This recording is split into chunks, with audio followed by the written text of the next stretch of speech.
Neat నుంచి వైదొలుగుతున్నట్లు శాసనసభలో తీర్మానం చేయాలని మాజీ BRS MP Boinapally Vinod Kumar CM Revanth రెడ్డిని కోరారు. నీట్ పేపర్ లీకేజీతో వైద్య విద్య చదువుకోవాలనుకునే విద్యార్థులకు అపనమ్మకం ఏర్పడిందన్నారు. దేశంలో 706 మాత్రమే మెడికల్ కళాశాలలో 1,00,000 ఎంబీబీఎస్ సీట్లు ఉండగా అందులో దాదాపు 10% మన రాష్ట్రంలోనే చదువుతున్నారని గుర్తు చేశారు. నీట్ నుంచి వైదొలిగితేనే రాష్ట్ర విద్యార్థులకు న్యాయం జరుగుతుందని వినోద్ కుమార్ తెలిపారు.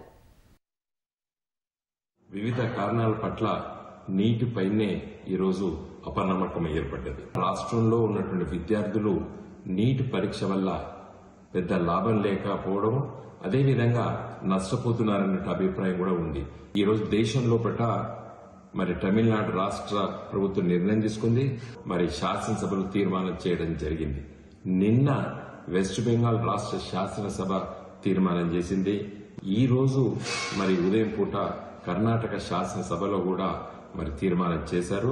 కాబట్టి నేను రేవంత్ రెడ్డి గారిని కోరుతున్నాను, తెలంగాణ రాష్ట్ర విద్యార్థులు ఏదైతే ఎంబీబీఎస్ చదువుకోవాలనుకున్న విద్యార్థులు, మిగతా వైద్య విద్య కోర్సు చదువుకునే విద్యార్థులకి మరి నష్టం జరగకుండా ఉండాలంటే మనం కూడా మన రాష్ట్ర శాసనసభ తీర్మానం చేయాలని చెప్పి నేను భావిస్తున్నాను. రేవంత్ రెడ్డి గారిని కోరుతున్నాను.